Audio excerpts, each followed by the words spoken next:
Fighting games have been around for eons now, and just like other game genres, there have been major changes to the fighting genre as time goes on.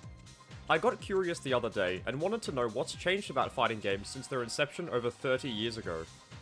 Most people point to 1984's Karate Champ as the first proper fighting game, and when you compare it to something more recent like Street Fighter 6 or Tekken 7, it's safe to say that overall, a lot has changed about fighting games.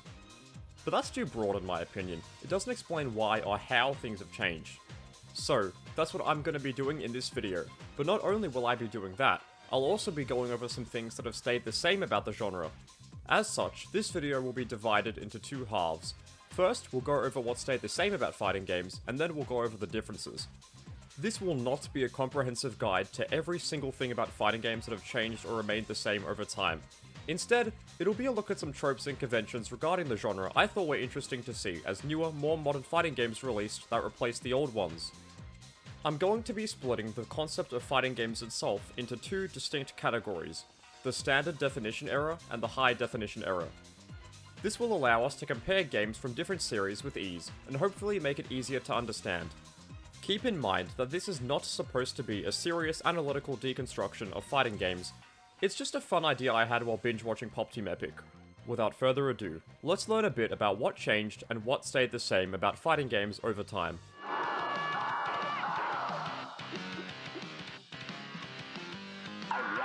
First off, I think it's important to acknowledge that the general control layout of fighting games, specifically 2D fighters, have stayed the same.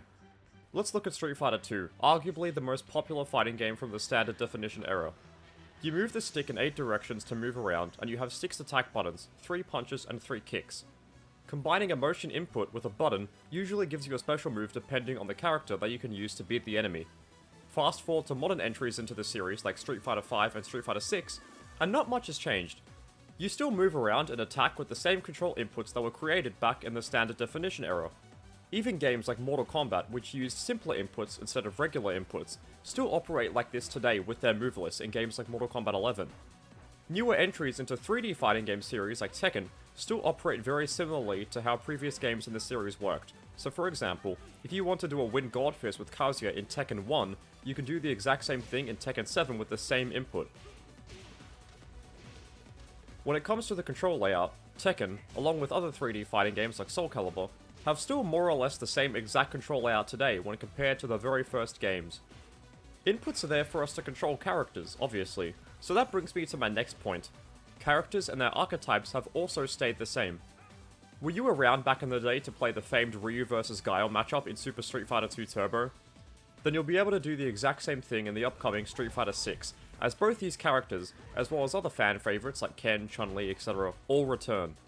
Fighting games are known for having iconic character rosters with beloved characters often returning for every new installment, and if they don't make it in at launch, there's a chance they'll show up as DLC, which we'll get to later. Also, remember when Combo Fiend said that characters in Marvel vs. Capcom were just functions? I hate to say it, but I feel that he's kind of right a little bit. What I mean by this is that characters have clear archetypes that they represent through their moves. So to put it simply, the concept of shotos, zoners, grapplers / big bodies, rushdown characters, hybrids, and more have all existed forever, and they still show up in high-definition era fighting games to this very day. If you have a DP, fireball, and some sort of forward move, that's most likely a shoto. Grapplers are large and place fear into the enemy with their high damage and strong grabs, but they are slow and bulky. Zoners aren't great up close, but will make your life a living hell should you fight them from a distance, etc. Another thing that comes to my mind that stayed the same is the concept of meter. If you don't know, when a fighting game includes meter for its characters, it's used to perform enhanced special moves, supers, ultras, etc., and you can gain meter for attacking and being attacked by the enemy. As far as I can tell, special meter first originated in Samurai Showdown, but this game only gives you meter if you take damage. You would use the meter to make your normals and specials do more damage, but more modern games like Street Fighter 4 from the high definition era use the concept of meter to not only allow you to do really scuffed damage,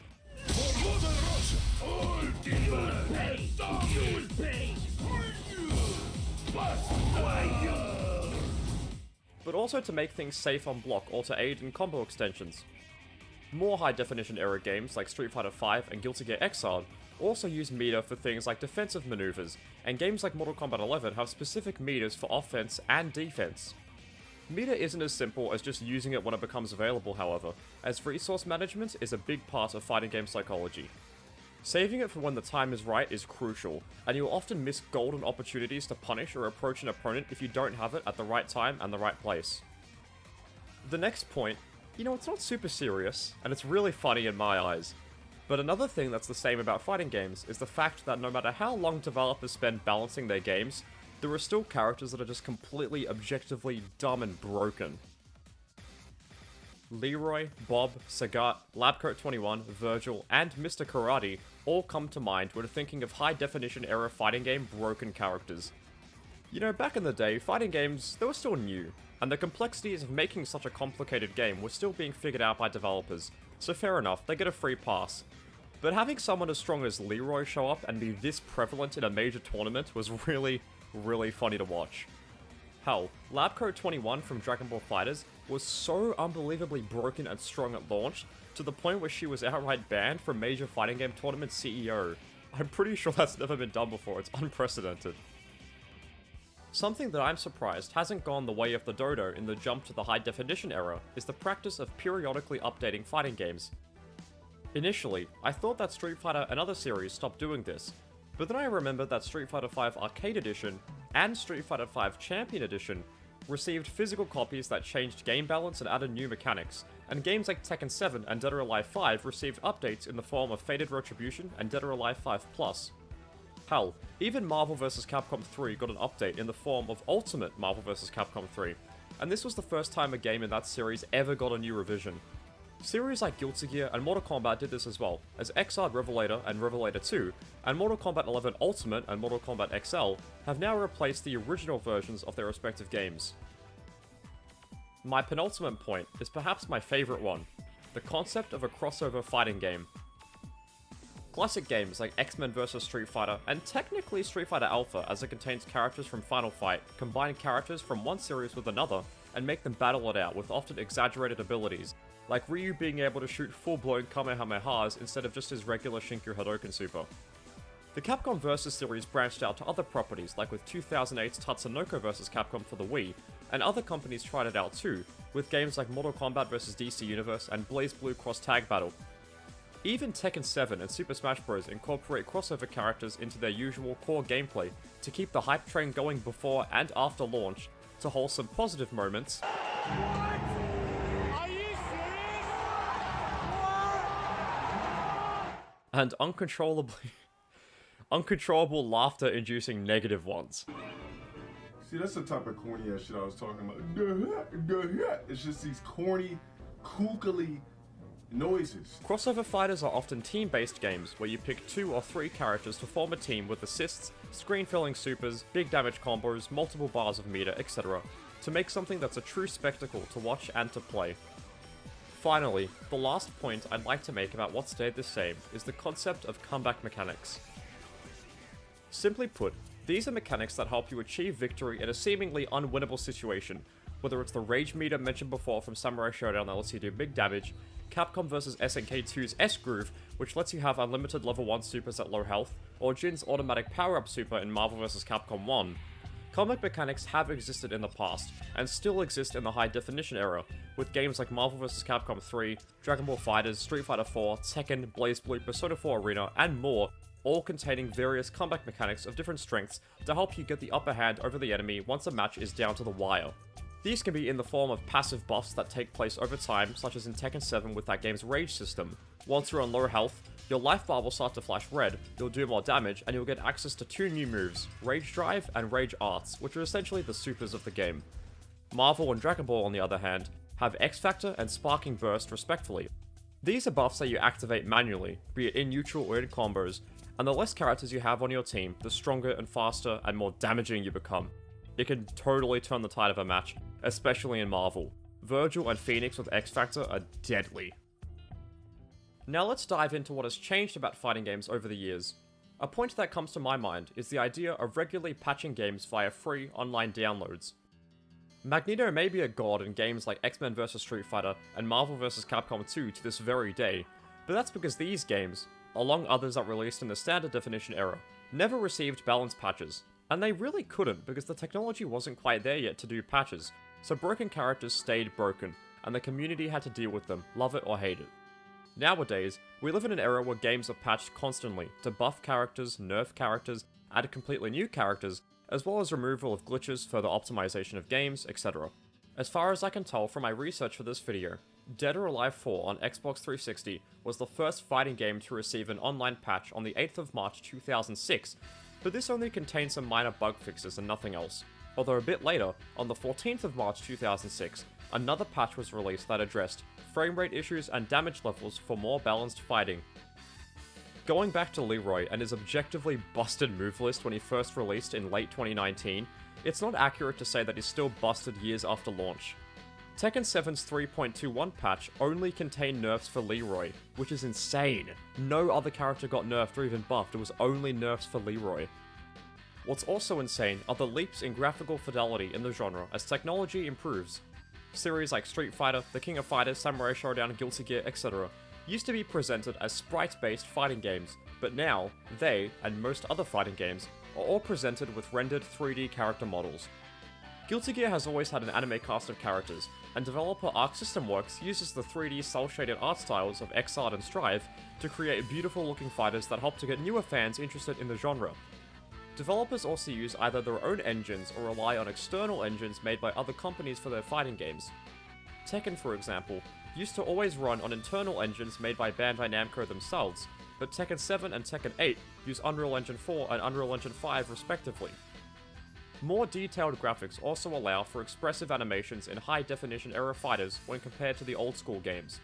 Realistic facial animations in particular can now be featured in fighting games with 3D character models, as developers can manipulate their models to display a variety of different effects to sell us on something. Something not funny, but more beneficial in the long term than Street Fighter 6's game face mechanic, is the inclusion of more stable online communications between players, i.e. rollback netcode. First developed in 2006 by Evolution co-founder Tony Cannon, middleware GPPO's new form of netcode works by predicting what inputs your opponent will do next, and then rolling back the game if the prediction was incorrect. It's a bit hard to explain in words, but what you need to know is that rollback netcode is fantastic and can vastly improve a fighting game's online experience. The first fighting game to incorporate rollback netcode was 2008's Super Street Fighter II Turbo HD Remix. What a mouthful. And the netcode was very well received by fans and critics, showing fighting game studios around the world that rollback was definitely worth looking into, to one day hopefully replace terrible delay-based netcode. Speaking of delay-based netcode, it was how fighting games used to work online in the standard definition era of fighting games, and it works by trying to ensure that both players are in sync by delaying the responsiveness of the game by a bit. This may sound alright in theory, but in practice, lag and unstable online connections make games with this type of netcode almost unplayable, and there's a reason why Marvel vs. Capcom 3 fans like myself have to use an external program to play online instead of using the in-game netcode. It's because delay-based netcode, especially the kind found in old fighting games, sucks butt. What also kind of sucks butt in my opinion is how prevalent DLC updates are in high-definition era fighting games. In the standard definition era, you would get all the characters on the disc once you bought the game right from the get-go, or maybe you'd have to unlock characters by meeting certain requirements. I understand this sucks for casual play and tournaments where you want everything playable instantly, but there was a certain charm to it. Fighting games now have a base roster with roughly 20 to 30 characters, and then they get new characters, stages, and modes added over time with DLC updates. Street Fighter V's main cinematic story mode was DLC, which still confuses me. Another series with some questionable DLC practices, in my opinion at least, is Tekken. 2012's Tekken Tag Tournament 2 has 55 characters, and all of the DLC characters were completely free. Fast forward to 2017's Tekken 7, and there are 15 paid DLC characters for you to purchase. This in itself is fine, but since 3D fighting games like Tekken are complex due to the sidestepping mechanic, it's hard to know exactly when and where to defend and attack the DLC characters, especially the ones with really weird movement like Zafina. If you want to practice against them, or even view their frame data in-game, then you have to give Bandai Namco more of your money, because they now charge for frame data. In Tekken. A game where if you want to win at high levels, you have to know frame data. This would be like if you paid for guitar lessons, but instead of being taught how to play the guitar, the teacher kicks you in the balls for 3 hours a day until you give him more money. Okay, look, hyperbole aside, it's safe to say that DLC is a big part of high-definition era fighting games, and they will never go away.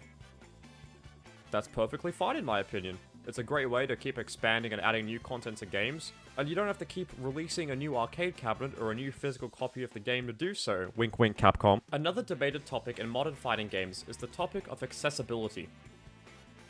Back in the day, there were little to no shortcuts you could take when it came to inputs and game knowledge, which meant that if you wanted to truly master a fighting game, you had to be a god-level gamer, like Daigo, Knee, or Darkside Phil. While that still holds true today, fighting games are becoming easier than ever to play, with easier input leniency, simple controls, and games like Guilty Gear Strive that flat out remove special moves from the previous game so that there's less to remember for casuals.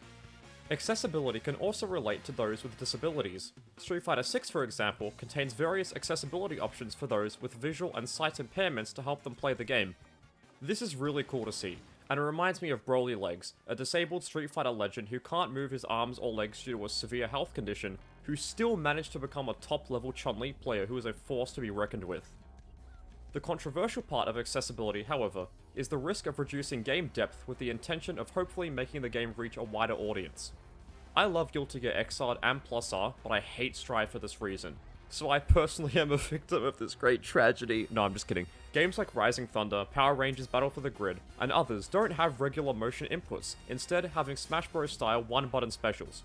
In my personal opinion, I vastly prefer actual motion inputs to do moves as they're half the fun of these games, but it's good that there's choice for those who don't like them.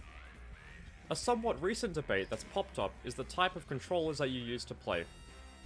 Back in the standard definition era of fighting games, you'd use a stick and 6 buttons if you played in the arcade on the actual cabinet, and a controller or third-party stick if you played a home console port of the fighting game. Nowadays, fight stick culture has blown up immensely, and there are millions of people with their own fight sticks with custom joysticks, buttons, artwork, sizes, layout, etc. This is all amazing. But the heated debate comes down to whether the alien contraption known as the hitbox is cheating or not. Since there's no stick and you just move around with more buttons, it allows you to do things like hold left and right at the same time and to do motion inputs way faster than intended. For example, you could theoretically walk forward and still throw out a sonic boom or flash kick with guile using one of these things. High definition era fighting games and controllers include ways to prevent cheating like this from happening. I won't give my opinion on whether they're cheating or not, because I don't want a hitbox fanboy to be under my bed at night, so let's just move on. Finally, what came to mind when writing this video was that in the past, fighting games were only developed by major companies. Capcom, Namco, Sega, Midway, etc. They were the major players in the fighting game space. Now, however, fighting game god Mike Z can rejoice in seeing his passion project on the PS3. Skullgirls, Them's Fighting Herds, Brawlhalla, and Rivals of Aether are all indie fighting games that have achieved success, with them becoming staples in big tournaments or receiving crossovers with other major game franchises.